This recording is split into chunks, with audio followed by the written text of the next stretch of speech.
यह channel wheel of धम्मा भगवान बुद्ध, उनका धम्म, संघ, बाबा साहब एवं विहार निर्माण कार्य को पूरी तरह से समर्पित है। धम्म चक्र को गति देने हेतु चैनल को सब्सक्राइब करें। वीडियो अच्छा और सच्चा लगता है तो लाइक एवं शेयर करना ना भूलें।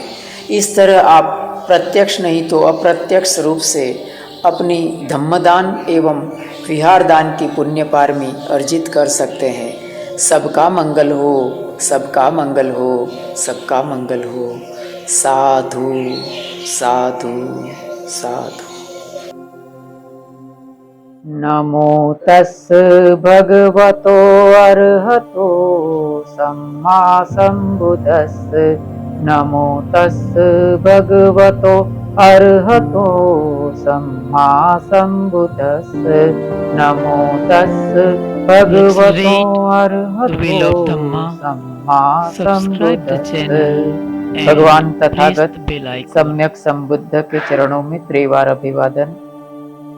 बोधिसत्व भारत रत्न डॉक्टर बाबा साहब भीमराव अंबेडकर और इस चैनल व्हील ऑफ धम्मा को देख रहे सभी श्रद्धावान उपासक एवं उपासिकाएं।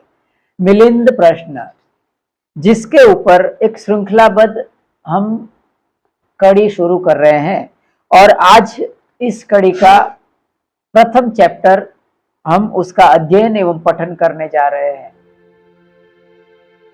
आज के कड़ी के अंतर्गत उसके सारांश में पहले बता देता हूं कि उसके सारांश में क्या क्या आएगा। मिलिंद प्रश्न किताब का दो चार प्रथम छोटे छोटे चैप्टर्स हैं, उसको हम शुरुआत में देख लेते हैं। जैसे कि पहला है ऊपरी कथा, दूसरा सागल नगर का वर्णन है। इस ग्रंथ के जो 6 भाग है उसके ऊपर एक नजर डालेंगे। उसके अलावा इस मिलिंद राजा और नागसेन का पूर्व जन्म की कथा है और किस तरह से राजा मिलिंद ने पूर्ण काश्यप और मखली गोसाल के साथ वार्तालाप किया था। इस छोटी सी इन बातों को आज इस कड़ी के अंतर्गत हम देखने की कोशिश करेंगे। तो पहला है ऊपरी कथा। हाँ जी, मंगल हो। पहली आज की कड़ी का पहला हिस्सा है ऊपरी कथा। ऊपरी कथा में कहा गया है कि छोटे छोटे हम 1-2 लाइन पैराग्राफ हम पढ़ने की कोशिश करेंगे इस मिलिंद प्रश्न के अंतर्गत। जैसे गंगा नदी समुद्र से जा मिलती है, उसी तरह सागल नामक उत्तम नगर में राजा मिलिंद नागसेन के पास जाता है।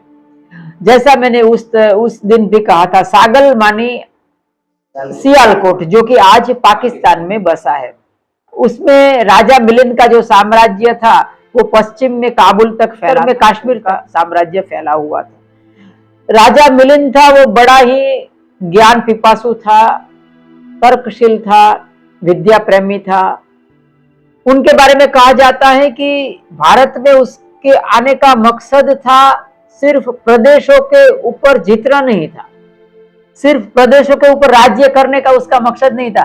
वो चाहता था कि लोगों के मानस को भी मैं जीतूं।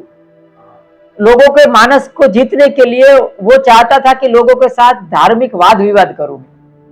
इस तरह की उसका मानना था, तो इसीलिए उसने भारत में उसका आना हुआ था। अभी उसका जो राजधानी सागल नगर था उसका वर्णन यहाँ दिया गया है। हम 2-3 लाइन उनकी पढ़ के आगे बढ़ेंगे। सागल नगर का वर्णन इस किताब में दिया है, हम 2-3 लाइन पढ़ेंगे।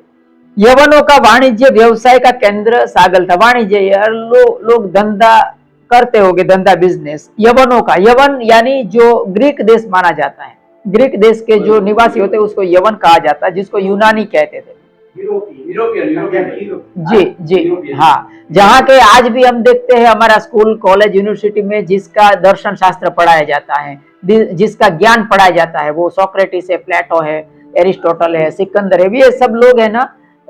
आप इस बात पर से हमको अंदाजा लगा सकते हैं कि वहां के दार्शनिक लोग कितने प्रभावशाली हो गए कि आज भी प्लेटो का, आज हम देखिए दर्शन शास्त्र फिलोसॉफी किसकी पढ़ाई जाती है? प्लेटो की, एरिस्टोटल की, सोक्रेटिस की। तो इस बात पर से एक बात साबित होता है कि ये मिलिंद राजा कितना प्रभावशाली राजा होगा दर्शन शास्त्र में। तो यह वर्णन दिया गया है कि आराम, उद्यान, उपवन, तड़ाक, पुष्करणी से उत्पन्न नदी, पर्वत और वन से अत्यंत रमणीय था। देखो ये ग्रीक देश के लोग कितना डेकोरेटिव हो गए, इस बात से साबित होता है। यहाँ प्रजा को किसी प्रकार की पीड़ा नहीं थी। अनेक प्रकार के विचित्र दड्ड, अटारी और कोठे थे। ये छोटे से शब्द में सागल नगर का वर्णन दिया है। यह बड़ा सा पैराग्राफ है, लेकिन यहाँ हम खत्म करेंगे। इस जो ग्रंथ है मिलिंद प्रश्न, जैसा मैंने कहा, इस ग्रंथ 6 भाग में बटा हुआ है। पहला है पूर्व योग मिलिंद प्रश्न, पहला 2 हिस्सा है। पूर्व योग मानी पूर्व जन्म है मिलिंद और नागसेन का, उसको पूर्व योग कहा। पूर्व योग, मिलिंद प्रश्न, लक्षण प्रश्न, और उसके बाद जो 3 दूसरे भाग है, मेंढक प्रश्न, अनुमान और उपमा, ये 3 है वो बाद में जोड़े गए हैं, ऐसा कहा जाता है। क्योंकि ये पहले 3 है, वहां पर ही राजा मिलिंद और नागसेन का संवाद खत्म हो जाता है। आगे बढ़ते हैं पूर्व योग में। उसका पूर्व जन्म की कथा है, उसको मैं अपने मुंह से ही बता देता हूं कि जैसे मैंने उस दिन भी कहा था कि मिलिंद और नागसेन अपने पूर्व जन्म में एक भिक्षु था और एक श्रमण था, बराबर, अंतेवासी था। दोनों रहते थे एक आश्रम में। तो जो भिक्षु था एक बार अपने साथ रहने वाले श्रामणेर को कहता है कि झाड़ू लगा दो, और वो झाड़ू नहीं लगाता है। फिर 2-3 बार वो उसको कहता है, लेकिन वो समझता नहीं है, तो उसको झाड़ू उसके सर पर वो मार देता है। तो बहुत क्रुद्ध हो जाता है वो भिक्षु। तो जो श्रमण था उनको मन में संकल्प उठता है कि मैं है ना एक ऐसा बनूं कि हर एक को मैं प्रश्न पूछता रहूं। मैं इतना जिज्ञासु बनूं कि मैं प्रश्न पूछता रहूं, और इस तरह का जो भी भिक्षु होगा ना उसको प्रश्न पूछ के मैं परेशान करूं, ऐसा जिज्ञासु बनूं। ऐसा संकल्प, ऐसी भावना उसके मन में पैदा होती है। ऐसा संकल्प जानकर वो भिक्षु ऐसा संकल्प करता है कि अगर वो ऐसा बनता है तो मैं उसी प्रतिपक्ष में मैं उसको जवाब देने वाला बनूं, बराबर। तो दोनों अपने अपने संकल्प पर कायम रहते हैं, और जो श्रामण था वो मिलिंद राजा बनता है, और ये जो भिक्षु था वो नागसेन बनता है। ये उनका पूर्व जन्म की कथा में ऐसा बताया गया है। आगे उसमें लिखा है, तब एक दिन राजा मिलिंद अपनी चतुरंगिणी अनंत सेना को देखने के विचार से नगर के बाहर, कहा गया कि सेना को देखने के विचार से नगर के बाहर जाता है राजा। सेनाओं की गणना करने के बाद वाद प्रिय राजा ने लोकायत और वितडंगवादियों से तर्क करने की उत्सुकता के ऊपर सूर्य की ओर देखा और अपने अमात्यों को संबोधित किया। उसने कहा, मैंने पहला भी कहा है कि राजा सिर्फ प्रदेश जीतना नहीं चाहता था, वो लोगों के मानस के ऊपर राज करना चाहता था। तो वो कहता है कि क्या कोई पंडित सम्यक संबुद्ध के सिद्धांतों को जानने वाला श्रमण, ब्राह्मण या गणाचार्य है जिसके साथ में नगर में जाकर वार्तालाप करूं, जो कि मेरी शंकाओं को दूर कर सके। देखो ये कितना उसको खुद के ऊपर कितना कॉन्फिडेंस होगा कि ऐसा उसने बताया। ऐसा कहने पर 500 यवनों ने उससे कहा, जो जितने भी ग्रीक देश के वासी थे यवन, उनको कहा, हाँ महाराज, ऐसे 6 पंडित हैं। देखिए ये सबसे महत्वपूर्ण इस किताब का पहलू है कि 6 पंडित ऐसे हैं जो कि आपके साथ वाद विवाद कर सकते हैं। पूर्ण काश्यप, मखली गोसाल, निगंठ नाथ पुत्र, संजय वेलट्टी पुत्र, अजित केशकंबल और कुकुद कच्चार, ये 6 लोग उस भगवान बुद्ध के काल में ये बड़े ही विलक्षण प्रतिभावान लोग थे, बड़े ही दर्शन शास्त्री थे। तो उसका नाम ये उनको रेकमेंड करता है ये आदमी की, ये 6 पंडित के साथ आप अगर वार्तालाप करते हैं तो आपकी शंका का समाधान होगा। अभी ये जो मिलिंद था वो पहली बार पूर्ण कश्यप को मिलता है। पूर्ण कश्यप जो उस समय का प्रकांड विद्वान था, दार्शनिक था। तब राजा मिलिंद 500 यवनों के साथ सुंदर रथ के ऊपर सवार होकर, पूर्ण कश्यप था वहां जाकर उनको मिलता है और उनको प्रश्न करता है। एक ही प्रश्न में वो किस तरह से पूर्ण कश्यप को परास्त करता है वो हम समझते हैं कि बनते कश्यप, संसार का कौन पालन करता है? ये उसने प्रश्न किया कि संसार का पालन कौन करता है। किसको प्रश्न किया? पूर्ण काश्यप को। अभी पूर्ण काश्यप उनको जो जवाब देता है और किस तरह से वो परास्त होता है। पूर्ण काश्यप कहता है कि संसार का पालन पृथ्वी करती है, बराबर। उसका आंसर बहुत छिछला था। तो मिलिंद राजा था, वो कहता है कि अगर जो पृथ्वी है वो संसार का पालन करती है तो स्वाभाविक है कि जो पालन करने वाला होगा वो थोड़ी मार देगा, हत्या थोड़ी कर देगा, और वो अपने उदर में ऐसे थोड़ी नरक को समाये रखेगा। तो मिलिंद राजा उसको प्रश्न करता है कि अगर पृथ्वी जो पालन करता है तो फिर नरक में क्यों लोग जाते हैं, बराबर। क्योंकि देखिए, जितने भी दर्शन शास्त्री थे उस समय का, जितने भी संप्रदाय थे, जितने भी धर्म थे, उनका क्या कहना था कि नरक कहाँ है? तो बोले पाताल में है, बराबर, पृथ्वी के नीचे है। तो सामान्यतः तर्क का खंडन हो गया ना। तर्क का खंडन कैसे हो गया? अगर पृथ्वी पालन करता है तो उसके उदर में नर्क को क्यों समाये रखा है और लोगों को नर्क में क्यों खींच लेती है? ऐसा उसने प्रत्युत्तर दिया। तो जैसे ही महाराज पृथ्वी संसार का पालन करती है, बनते कश्यप, यदि पृथ्वी संसार का पालन करती है तो अभिची नरक में जाने वाले जीव पृथ्वी का अतिक्रमण करके क्यों जाते हैं?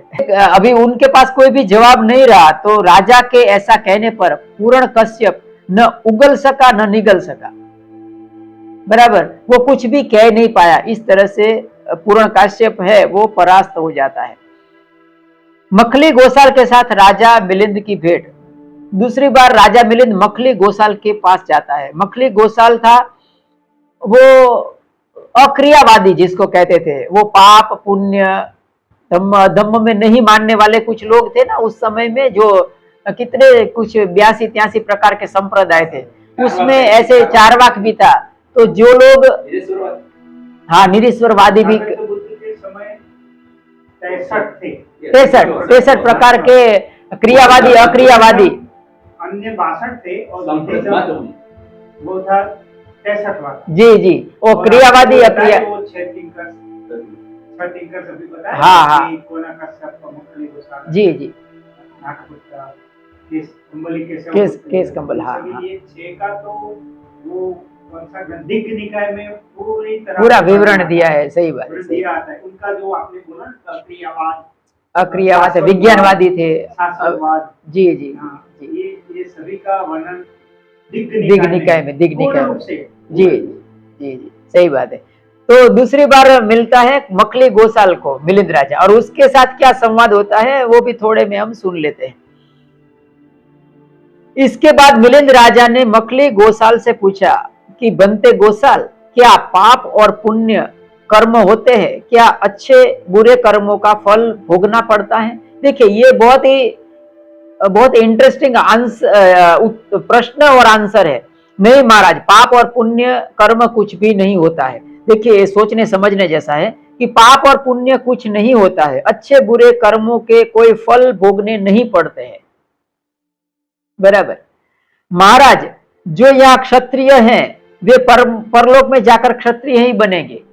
देखिए, उसने क्या कहा कि ऐसा पाप पुण्य नहीं होता है, जो क्षत्रिय है वो क्षत्रिय बनेगा, वैश्य है वो वैश्य बनेगा। जो उस समय की जो परंपरा थी उसके अनुसार उसने जवाब दिया, ये मखली गोसाल ने। अभी जो मिलिंद उसको किस तरह से फंसाता है, तो वो पूछता है कि बनते गोसाल, तुमने जैसे कहा कि जो क्षत्रिय है वो क्षत्रिय बनेगा, धनवान है वो धनवान बनेगा, जो गरीब है वो गरीब बनेगा, जो वैश्य है वो वैश्य बनेगा, पाप पुण्य का कोई लेना देना नहीं है। तो उसका कहना यह था मिलिंद का कि जो कनकट्टा है वो कनकट्टा बनेगा, फिर जो अंधा है वो अंधा ही बनेगा, बराबर, जो लंगड़ा है वो लंगड़ा बनेगा। हाँ, तो उसने ऐसा बनाया। तो उसका अर्थ ये हुआ कि जो जैसे है वैसे ही जन्म लेंगे।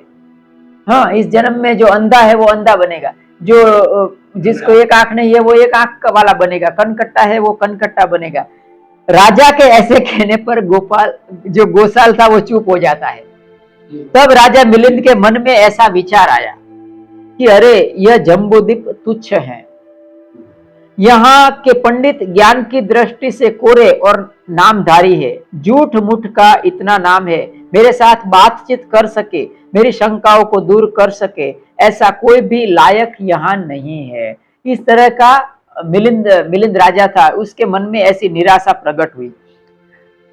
इसके बाद के जो चैप्टर है वो आयुष्मान अस्सगुत का भिक्षु संघ को बुलाना और महासेन देवपुत्र से मनुष्य लोक में आने की याचना करना, ये कड़ी को हम अगले कल देखेंगे। आज इतना ही रखता हूँ। आप सब जितने भी लोग यहाँ उपस्थित हुए, आप सबका बहुत बहुत धन्यवाद। ज़्यादा से ज़्यादा लोग इस विहार में आए और हम धीरे धीरे करके आगे बढ़े।